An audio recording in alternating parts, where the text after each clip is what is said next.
What is the ideal length of a YouTube video? I think this is the wrong question to be asking. The better question is, how long should your YouTube videos be? And that's because it's going to be completely different for every single channel. There's no secret number. There's no ideal average video length for all YouTube videos across the board. It's not like if you make all of your videos exactly 4 minutes and 21 seconds, you're automatically going to get more views and subscribers. Unless, of course, you're David Dobrik. Even if there is some perfect video length, you will always find several exceptions to the rule. No one's gonna watch a bad video, no matter how short it is, and there are plenty of creators on this platform who have average view durations of upwards of 60 minutes, but that's because their audience knows that they do longer form podcast type of content. So to figure out how long your YouTube video should be and what the ideal video length is for your channel, here are 4 things you can consider. Number 1, attention spans are not fading. I think there's this general rule of thumb that videos should be shorter because people's attention spans are fading. No. Physiologically, as humans, our attention spans are not fading. I do think that there's more competition for our attention, especially on social media platforms, but I think this misconception comes from social media, and that's why I think it shouldn't really necessarily apply to YouTube, because YouTube is not a social media platform, it's a search engine. And knowing the difference on how people approach Facebook and Instagram and social media platforms versus a search engine like YouTube will help you figure out an ideal video length for your channel. So what do I mean? When people are on social media, it's usually because they're bored. You don't know what you're gonna get when you log onto Facebook, onto Instagram, because you don't have any control over the ads that you're gonna see, over the announcements that people are sharing, or the photos or the videos or whatever. You just go on and you know that you're going to get some kind of stream of updates. Because of that, I would say that when people are on social media platforms, 1, their patience tends to be shorter because they're just scrolling and scrolling and scrolling. And 2, if you really want to catch someone's attention, you have to be attention grabbing, and it has to be completely relevant to the viewer to get them to stop scrolling and actually engage with your content. Part of that eye-catching, attention-grabbing appeal is to make them shorter, because usually people are on the go when they're on social media. They're waiting in line, they're on a bus, they're just passing the time waiting for an appointment or what have you. But with YouTube, it's the complete opposite.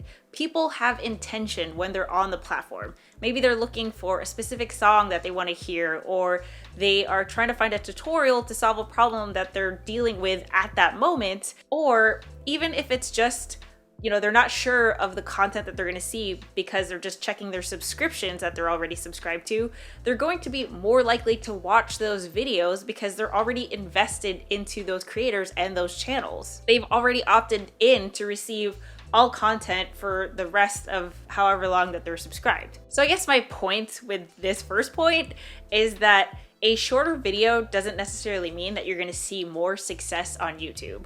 Number 2, contextualize your content. You'd be surprised at how many signals that you can convey to a prospective viewer that sets up the expectation of what they can get out of your video. So, for example, I did a full tutorial on how to create and set up a YouTube channel. That included a screen share, it included like 5 different sections, and I said that in the video, but in the thumbnail, I actually wrote the words full tutorial. I included a screenshot of my YouTube channel, and the video is like upwards of 18 minutes, but I think that if you're looking to create and set up a YouTube channel and you're going through like YouTube search results, because that's what you've typed in, and you see that, hey, this person's doing a full tutorial screen share, then I don't think it would be out of the ordinary for that video to be 18 minutes, because you're gonna walk me through that process. It's gonna be step by step, and I'm gonna follow along with you. So that's where you wanna use things like your thumbnails, your titles, your video descriptions to set the expectation of your YouTube videos. So taking that same example, if I said full tutorial and it's a 3-minute video, that's like weird, right? Why would you say full tutorial?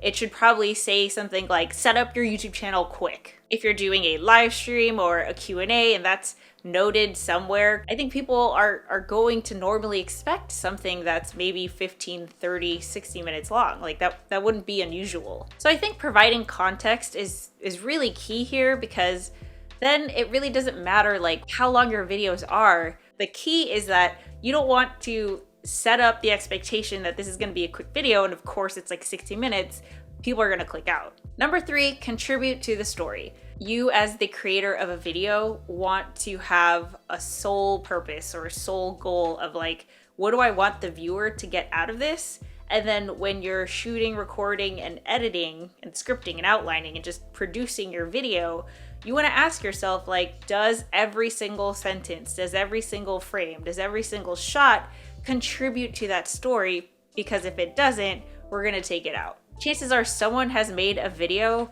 on the exact same topic. So if you don't get to the point, then I know, like, I've clicked out to go back to the YouTube search results page to find another video that answers the exact same question. What I would suggest is that when you're done editing your video, make sure to change your creator hat to the viewer hat or the subscriber hat, and then watch your video again. Try to be really conscious and aware of someone who hasn't just spent like hours editing that video, but is brand new to this video and is using the context that you're going to give them, like the title and the thumbnail, and then they're gonna watch that video. Does it make sense for what the viewer is expecting from the experience of watching that video? Number 4, analyze your data. If you're asking this question about ideal video length, I feel like most of the time it's probably too early for you to be asking this question, because if you have enough videos on your channel, you could actually just jump into your YouTube analytics and look at 2 key metrics that'll help you determine how long to make your future videos. Those 2 metrics are watch time and average view duration. Watch time is the number of minutes that people spend watching your content, and then average view duration is exactly what it sounds like. It's the average amount of time that people spend watching your videos. And you can actually view these metrics for your channel overall, but also for each specific video. For example, say your first YouTube video is 10 minutes and you get 100 views on that video, which is great for a first YouTube video. But you notice that most people click out after the first minute, which means that really you're only getting 100 minutes of watch time because 100 people watched it for 1 minute. Now, if you got 10 views, but all of those 10 people watched your full video for the full 10 minutes, you get the same 100 minutes of watch time.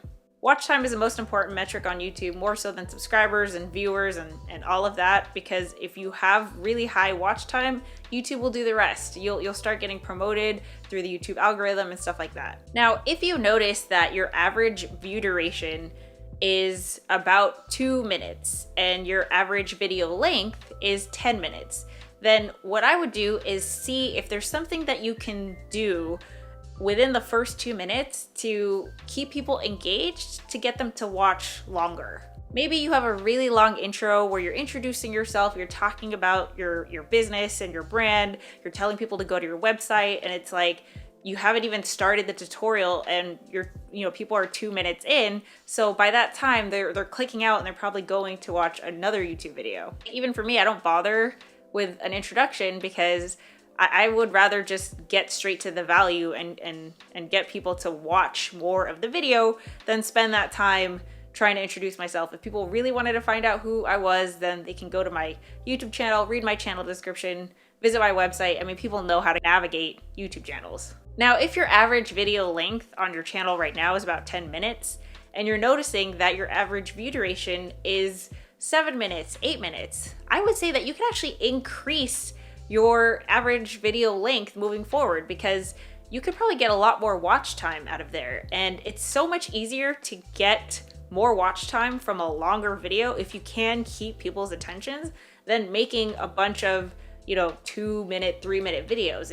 It's gonna take a long time for you to get the same amount of watch time. So again, it totally depends on your content, your channel, your goals, your data, all of that. I would say, just as a general rule of thumb, to close out this video, make videos, right? Get the data so that you can analyze your watch time, analyze your average view duration, and then take action accordingly. So I hope you guys found that helpful. And if you're seeing that your videos tend to be shorter because you are awkward in front of the camera, or maybe you just don't have that camera confidence to talk naturally to your camera yet, I have another tutorial on that, so you can go and watch that next. I'll catch you guys later. Bye.